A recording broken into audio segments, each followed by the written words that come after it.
na kami ng 6 oras ng gabi. At ang dinadaanan namin, eto nga, liblib na lugar.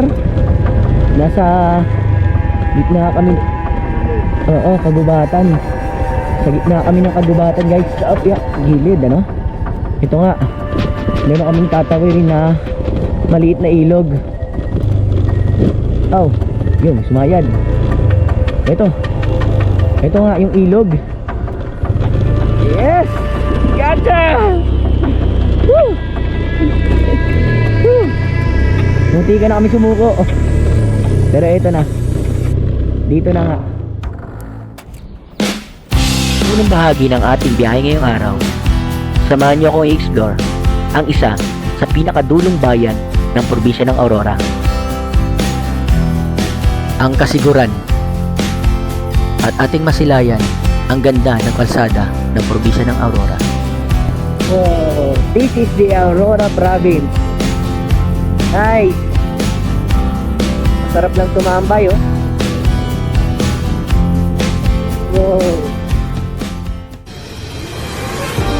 Ang biyahe ay parang kwento ng ating buhay. May kanya-kanya man tayong landas na gustong tahakin, ay iisa naman ang ating naarin. At yun ay marating ang rurok ng tagumpay. Kaya tuloy-tuloy lang ang buhay, tuloy ang biyahe.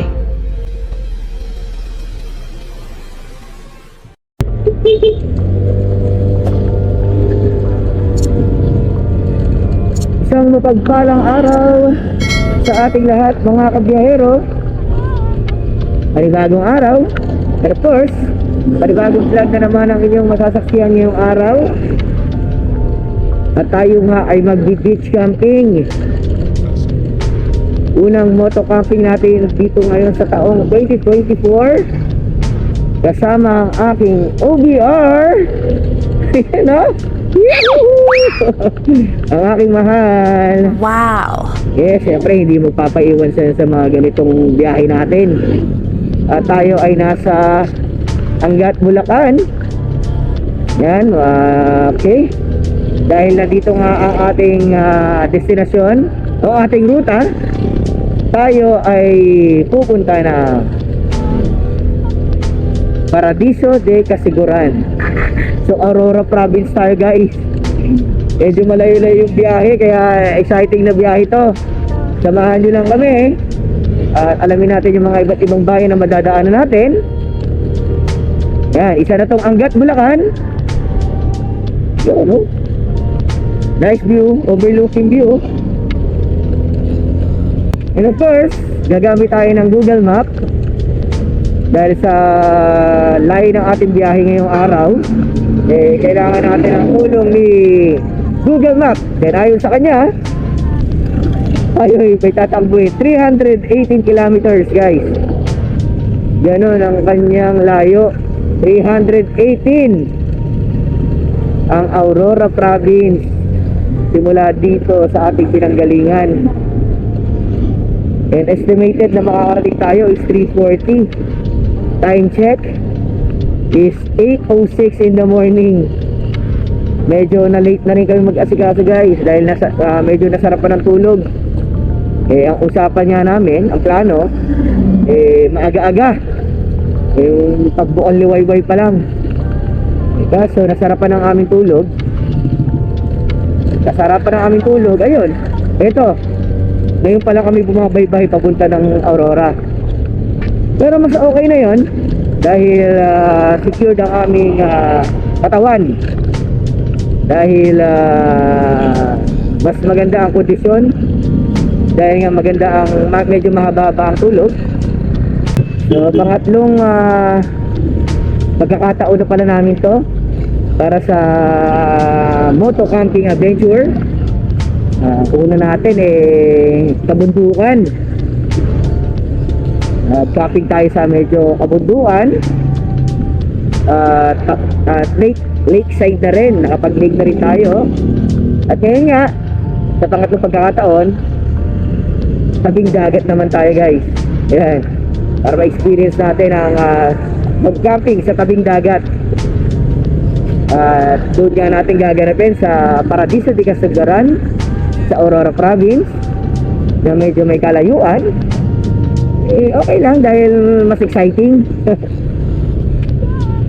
Share ko lang din guys, 3 years ago, way back 2020, nakabiyahe na rin kami bandang Baler. Ayon dito sa mapa, nakita ko medyo malayo-layo talaga tong Kasiguran, dahil ang Baler ay madadaanan lang so kaya yun ang pinili namin ngayon, dahil yun nga na silahin na namin yung papuntang Aurora Province na napakaganda ng kalsada at magaganda ang mga beach. Welcome San Rafael, Bulacan. At tayo ay nasa San Rafael na nga. Ayan, medyo malubak ang kalsada dito.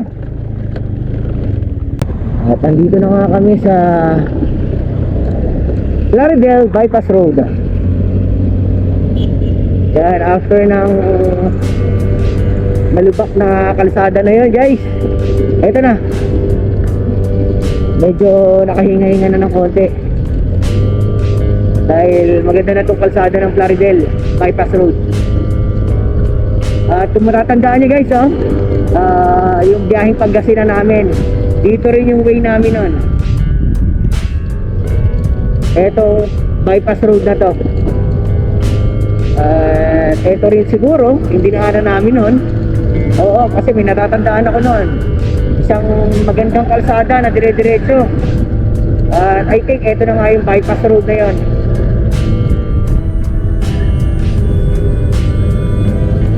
Then, hopefully, wala na tayong madaanan na ganun. Na ganun kalubak-lubak na kalsada. Dahil mahirap para sa amin, dahil may mga bagahe pa kami. At hindi ng bagahe namin dahil lahat ng pang-camping namin dinala namin. Lahat ng gamit namin pang-camping dinala para makasiguro na mas maganda ang camping experience sa atin sa beach. Napakasarap po biyahe pagka ganitong dire-diretso ang kalsada.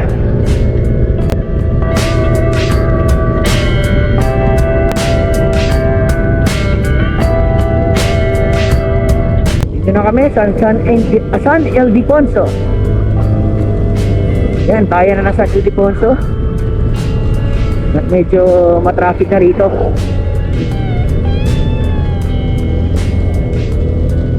Siguro maghahanap muna kami ng dahil nga sa late na rin kami nag-asikaso, hindi pa rin kami nakapag-breakfast.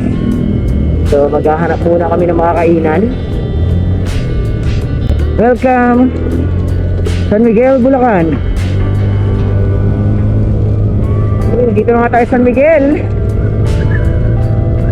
Alam ko maraming kainan dito, so maghanap muna tayo na pwede nating mapagkainan. And update, yan, 286 kilometers pa simula dito sa San Miguel, Bulacan.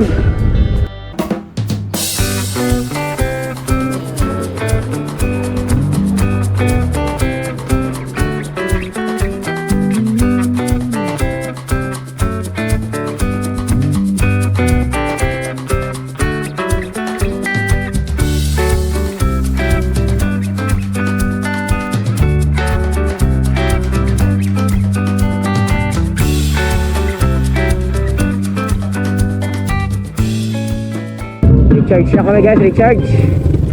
Yan, parang itong tricycle na to. Mabilis ang breakfast lang yon guys, mabilisan lang. Dahil medyo mahaba-haba pa yung aming babiyahin.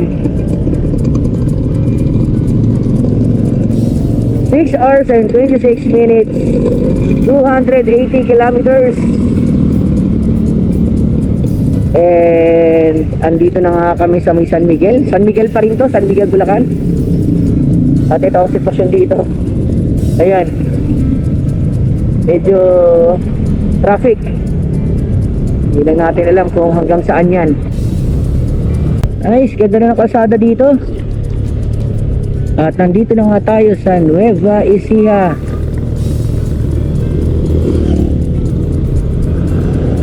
And time check, it's 10:20 in the morning.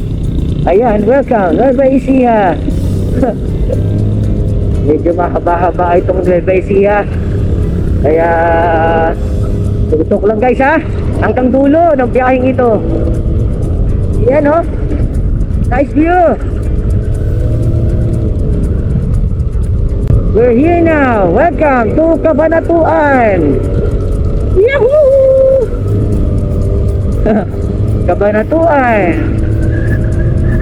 So tayo ay nasa Cabanatuan na nga, pero tayo ay may tatakbuhin pa rin. Napakalayo pa natin. At lobat na rin ang aking phone. Kailangan i-charge. Ayun nga kay Google, meron pa tayong 248 kilometers. Woo! Ilang oras pa guys, ilang oras pa ang ating tatakbuhin. Huwag naman sana tayong abutan ng paglubog ng araw doon sa resort.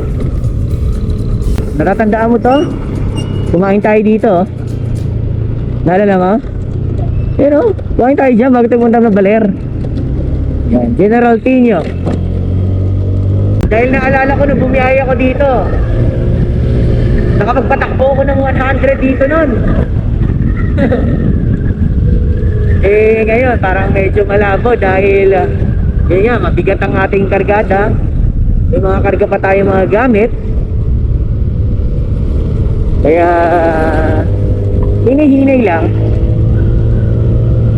Hindi naman tayo nakakipagkarera, pero minsan kapag ka maganda ang kalsada at malawak, minsan masarap talagang subukin eh. Kaya eto, subukan natin guys. Yahoo! Here we go! Mga kapit! Okay, sige tayo sa monitor.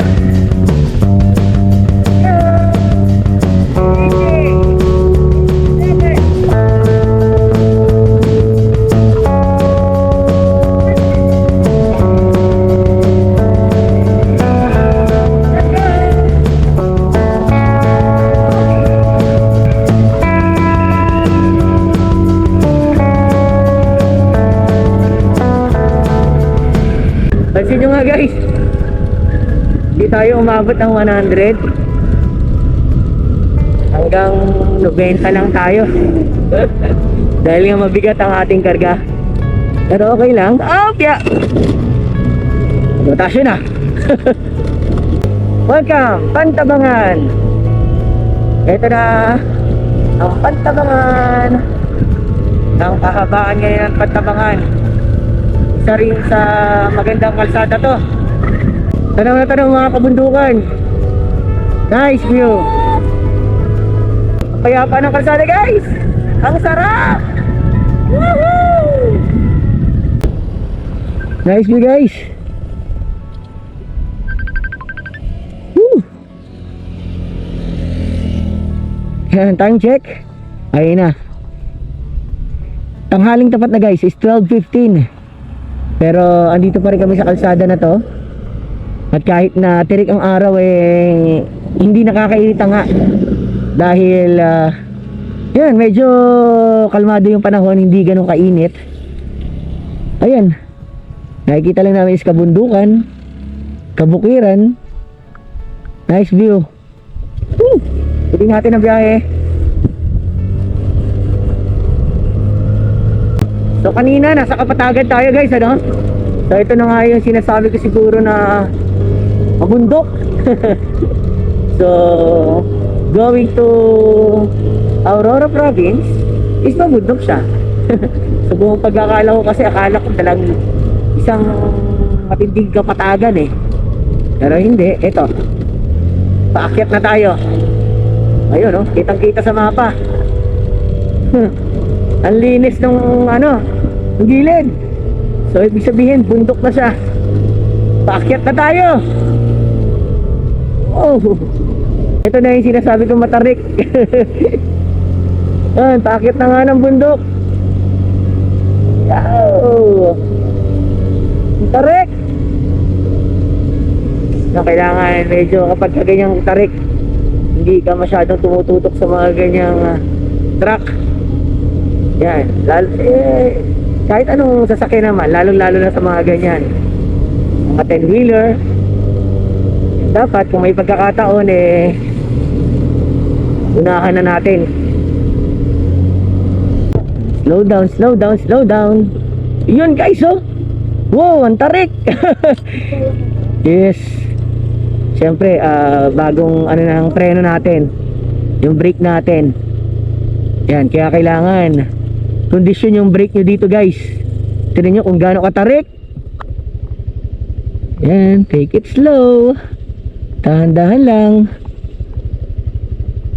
Yan, double check nyo yung brake nyo pagka dumadayo kayo dito, dadayo kayo. Woo!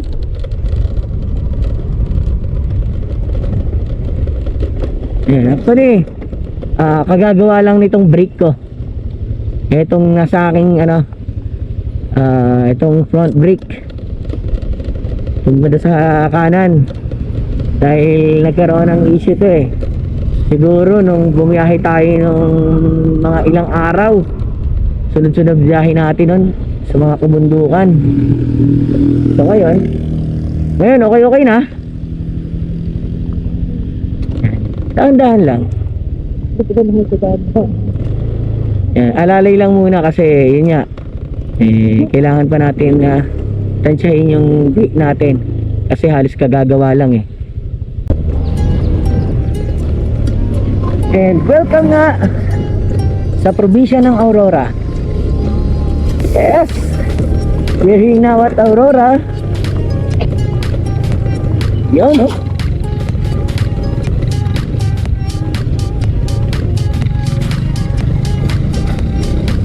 Nice one.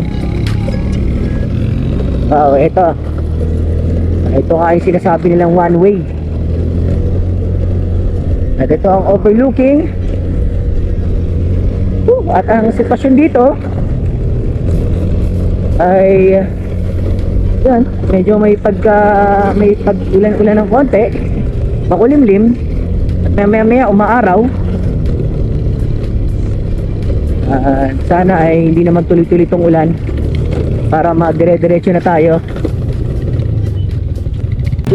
Yan, pinapacheck ko kasi may sumisingaw habang nagda-drive ako. Pero matigas naman siya. Pero may narinig ako sumisingaw Ayan, kasi meron niyang may nakasapal na yan Kumbaga kakalagay lang ng ng sealant niyan. Okay, thank you ba sa? Yan. Wala namang problema.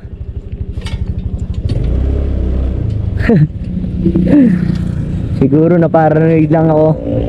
Pero habang bumabay o binabaybay namin kanina yung kahabaan ng kurbahan may sumisingaw. As in singaw talaga.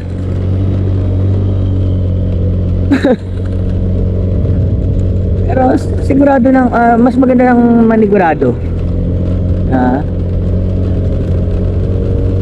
Para rin sa kaligtasan, safety. Siyempre dahil magagabi na guys. It's 4:05 na. So sakto, we have 2 hours pa na babiyahin. So talagang sasapit tayo ng paglubog ng araw.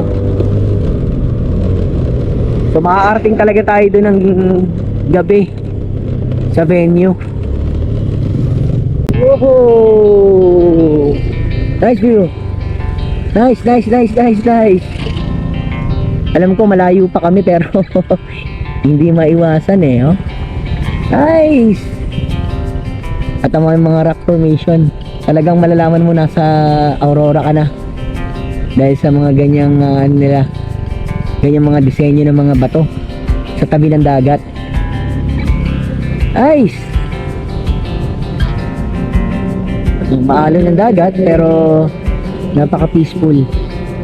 Oh, parang Batanes ang dating ha. Talaga. Uyuri natin. Yeah. This is the Aurora Province. Nice. Sarap lang tumambay oh. Yeah.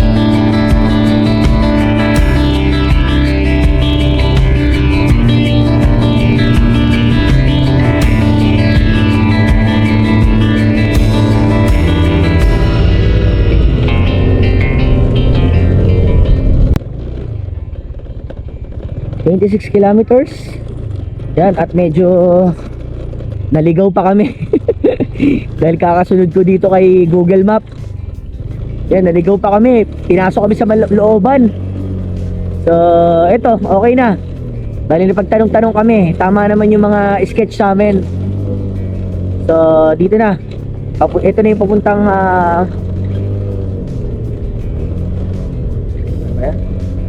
Paradiso. So, meron pang 25 kilometers. Talagang napakalayo nitong Paradiso na to. Bagay, sabi nga nila first time lang eh. Pag first time, ganun talaga. At ito, padilim na ng padilim. Sana kahit pa paano eh may liwanag pa. 45 minutes. Yan, paspasin na natin to. Para kahit pa paano medyo may masilayan pa tayong liwanag pagdating natin dun sa venue.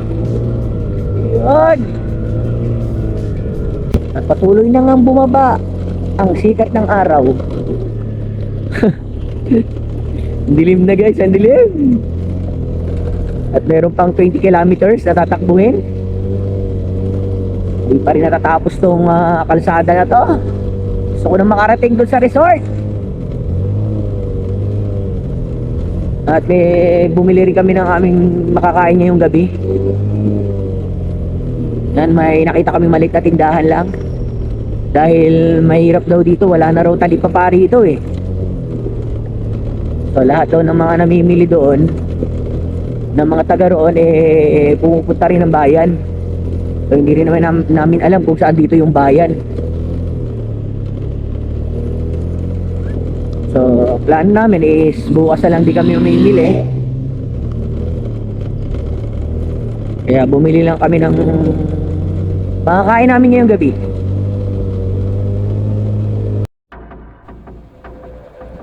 Habang papalapit kami sa aming destinasyon, ay di namin maiwasang matakot.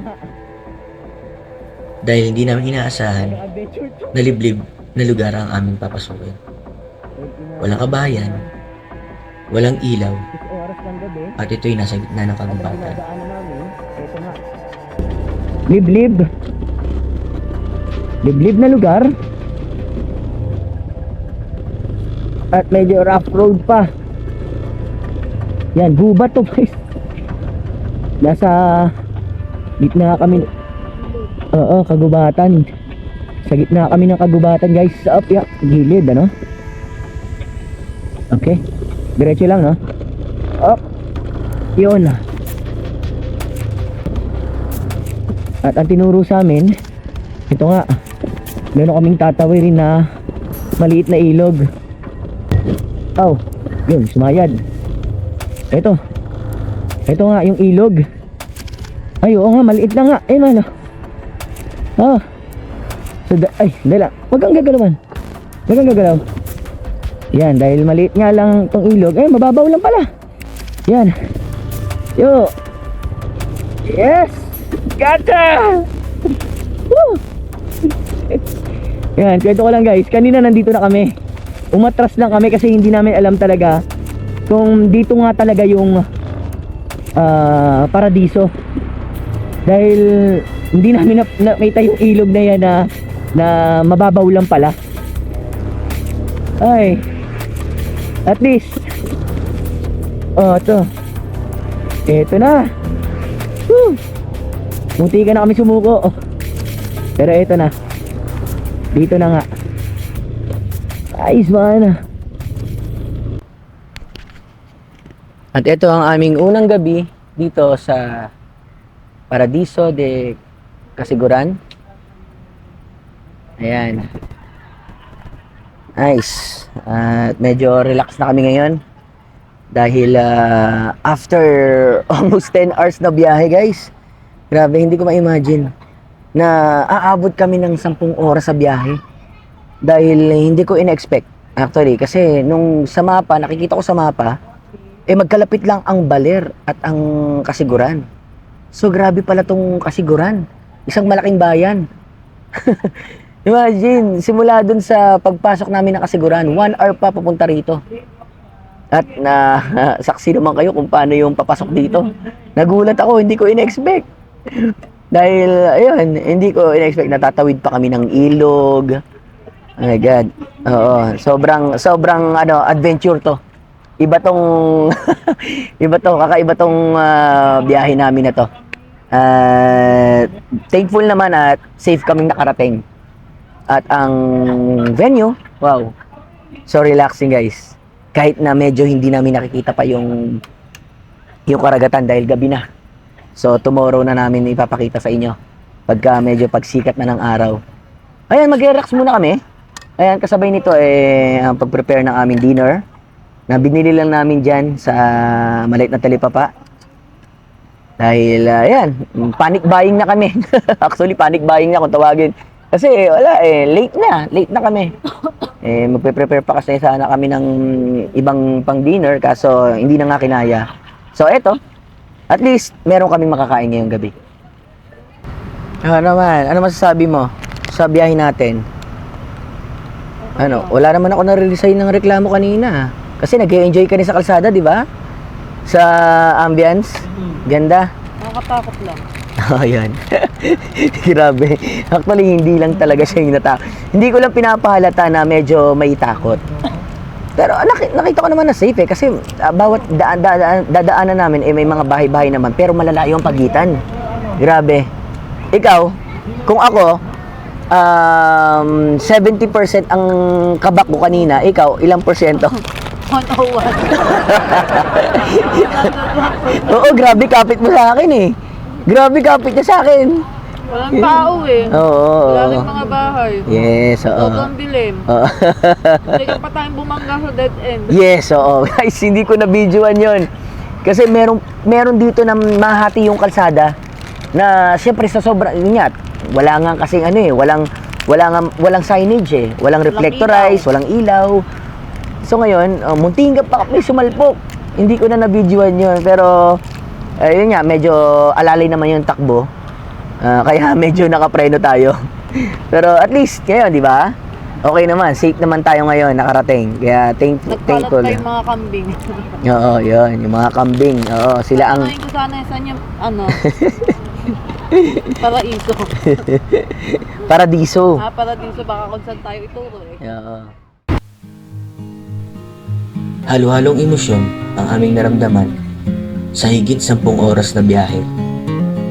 Pero kami nagpapasalamat dahil ligtas kaming nakarating sa aming destinasyon.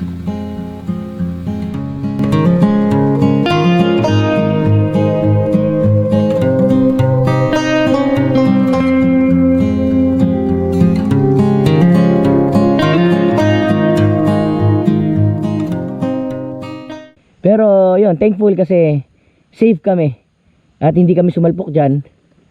Nakarating naman kami sa resort ng safe.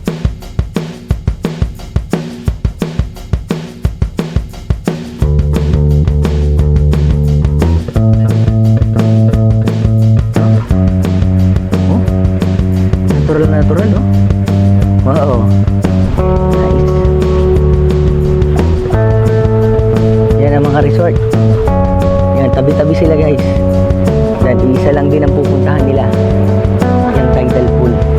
Na mamaya pagliliguan natin.